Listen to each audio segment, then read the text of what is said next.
you know, the Lord has blessed me with being able to talk about the things that I've been through, and hopefully, and I've said this a million times, and I'll say it again a million times, that if anything that I've been through, if it helps just one person, it would have been worth every minute, every tear, every anything. It would have been worth it all. So, yeah.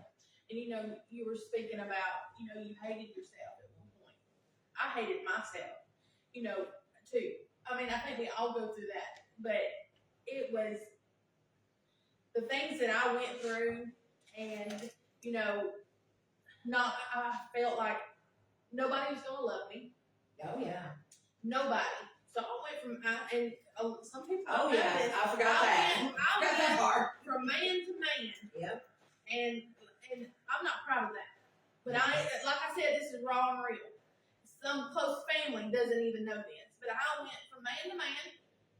I was searching for that love connection. They didn't love me. They didn't love me. But guess what? I know God who does. Yes. And has always loved me and has always been there for me. Even when I couldn't see it. When I couldn't feel it. When we couldn't love ourselves. That's right. He always loved us. He always had that hand down, saying, just reach it. Yes. Grab my hand. Yes. I'm right here. Why can't you see me? Yes. Well, like you said, we had those blunders on. Yeah. For so long. Yes. For so long. And the enemy wants to keep us blinded, you know. Yeah. But, you know, hate for me, like hating myself was one of the, and I'm still working through trying to love myself. My body has went through changes. Everything has went through changes. After I had baby girl, my body said, no more kids, or you'll die, or your baby will die. And you know, that was one of the hardest things for me, because I wanted a big family. I wanted me and Brent sit at the table to have all of our babies. I wanted a big family. And, you know, that was one of the things when that doctor come in and told me, no more. It devastated me. Then my body started changing. Well, then I got bigger. And then everything started swelling. From congestive heart failure, because baby girl threw me into it, to, you know, just everything. And I was just like, I can't even love myself. I don't even want to look in a mirror. Yeah. So it goes from, you know, yourself, from image to everything. Heart posture, because my heart was damaged, not only from medical, but it was damaged. Spiritually, yeah. I was like, if I can't love myself, how is God going to love me? Mm. Yeah. That was hard, because I had to work through that. And, you know, yesterday, I got my feelings, because it was my daddy's birthday. He's been gone almost 11 years. And, you know, it was hard, because I was a daddy's girl. And I remember riding on the motorcycle with him taking me to get, you know, it was just things that I remember from when I was younger, and things that I wish could have happened. And if you hold unforgiveness for somebody, let me tell you, let it go. Forgive them. I had to forgive my daddy when he was in the grave. I was just now being able to forgive my daddy a year ago. And I'm telling you, and the Lord's speaking through me, because this is not planned, but I'm telling you, somebody's got unforgiveness out there, and they're holding on to it just as tight as they can. Let it go. It's not going to do anything but just break your heart. Yes. I'm sorry. It'll rot you on the inside. Because it's not for them, it's for you. Yeah. It's for you. You gotta let it go. You gotta let it go. And that's another thing the enemy tries to keep us, you know, tripped up in, is unforgiving people. You know, not forgiving people. Yes. Yes. Ooh, yes. Yeah.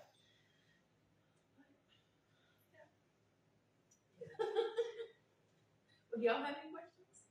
Sit here. Don't have any questions. So, what is your direction with this live stream? What is your actual direction? Because the people needs to understand that, like you said, this is a safe place. So, one of the things that you really want is for people to send questions in, put them on the screen and watch it. That you can address real life situations and people's things that's going on in people's lives. And for them to see there's nothing special about either one of you. You would walk into that role as chosen because you are chosen, just like every single person that is watching this live stream tonight is chosen. But we all got questions. But we got a book with the answers. And that's important for the people that's watching to understand that, hey, we don't got all the answers, but we know who does. Amen. Yes. And if there's a question that you do not want to put on live stream or you do not want to put private, message us. And we will keep it anonymous. We won't say names, and we're not going to say names. If you have a question, do that, and we will answer it. Because hey, we got a book right here. Yes. It's got nothing but the truth in it. Yes. But yes, and I want to say this too because 90% of the things that I've been through were self-inflicted. Some of the things I didn't choose, I've lost a child too. She was 33 weeks. I was 33 weeks along with her, and she was stillborn. And I just thought I was just gonna, go to the hospital and bring home a baby. She was my 6th child. I wasn't expecting anything. It was just, a walk in the park. Yeah, 3 boys and 3 girls, Brent. But the devil wanted me to feel like that I wasn't a good enough mother to my other children. Why would God give me another one? And I had to just, tell him where to go when he told me that. Because I remember laying in the hospital bed and I could not wait to be able to press that button again, because I had to have emergency C-section, and, I just thought, I'm just going to go real quick and get home, no, that's not the way it worked, And, 2 days after I had her, I'm still in the hospital planning a funeral, and this grief counselor walks in, and that was, I know that the Lord sent him, because he said that grief is love that has nowhere to go, and that's when I just started smothering the other kids, with more love, because I was more protective of them. But I said all that to say this, that, if you're just going through grief or need comfort, we're here for that too. yes. I felt like I needed to say that. Because there's a lot of people that grieve, and when they grieve, they do it differently. Not everybody grieves the same way. Yes. And I held it. I'm still grieving him today. Yeah. 11 years later, I'm still grieving it. I was.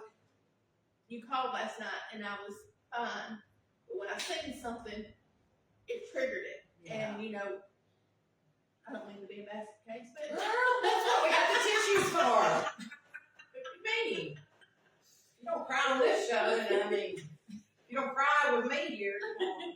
If you're not crying, I'm gonna be crying. But yes, and because we don't all grieve the same way at all. Yeah. We don't. Some hide it for a very long time. Yeah. Some grieve right then and there. And so we are here for anything and everything. It doesn't matter what it is. You can count on us. We will be there. He said, go. That's what we're doing. Amen.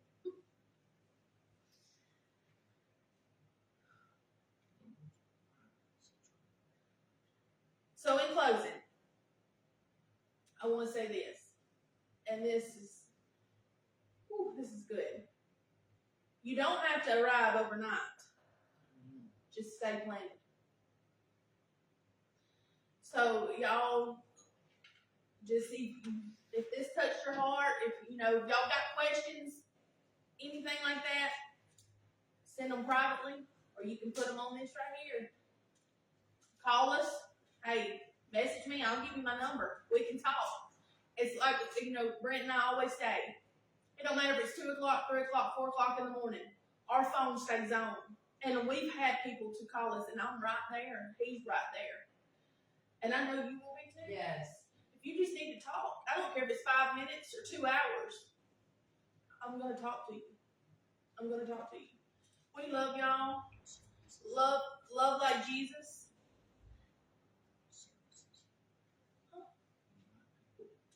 Yes, and if y'all want to come and hang out with us on Thursdays at 7 o'clock, y'all come and ask us questions here.